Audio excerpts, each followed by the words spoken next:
BNP Awami লীগকে পুনর্বাসিত করার চেষ্টা করতেছে। তো আমি নির্বাচনে যাব না। কেন যাব না, বিএনপি বসে রয়েছে এখানে। ইদানিং আমি লক্ষ্য করলাম যে আমি বক্তৃতা দিলেই আমাদের কিছু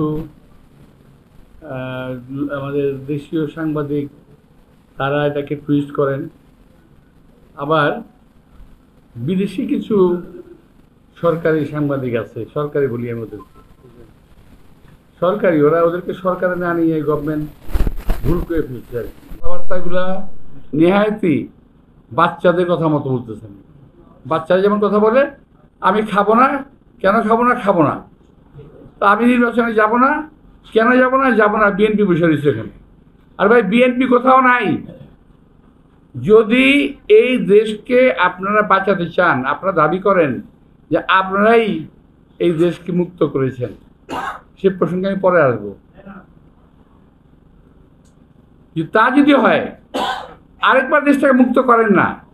দেশের প্রশাসনের বিভিন্ন প্রতিষ্ঠানের সচিবালয়ের ভিতরে এই দেশে যে শত্রুগুলো বসে আছে, আওয়ামী লীগের দালালরা বসে আছে, তাদেরকে কেন আপনারা বের করেন না? আমি যদি বলি যে তাদের কাছ থেকে আপনারা অবৈধ সুবিধা পাচ্ছেন, এই কারণে বলেন না?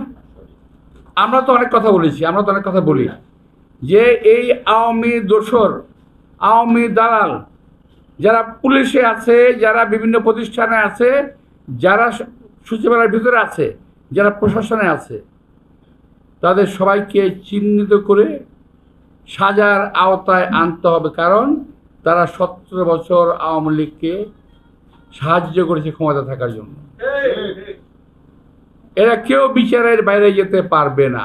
আর একটা কথা, ইদানিং একটা গ্রুপ চালু করেছে, খুব চালু।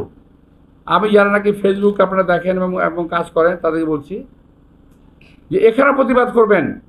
তারা বলার চেষ্টা করছে কি জানেন, বিএনপি আওয়ামী লীগকে পুনর্বাসিত করার চেষ্টা করতেছে। আরে ভাই, কি কমু, আমার আর ভালো লাগে না এখন এটা কইতে। আরে ভাই, 17টা বছর এদের যন্ত্রণায় পাগল হয়ে গেছি, পরিবার পরিজন সহ অশান্তিতে ভুগেছি, অসুস্থ হয়ে পড়েছি, অকালে বৃদ্ধ হয়ে গেছি, অনেক পরিবার ধ্বংস হয়ে গেছে বিএনপির এই আওয়ামী লীগের অত্যাচারে। বরং আমি বলতে চাই, আওয়ামী লীগকে যারা দেশে পুনর্বাসিত করার চেষ্টা করবে, তাদের বিরুদ্ধে আমাদের সংগ্রাম অব্যাহত থাকবে।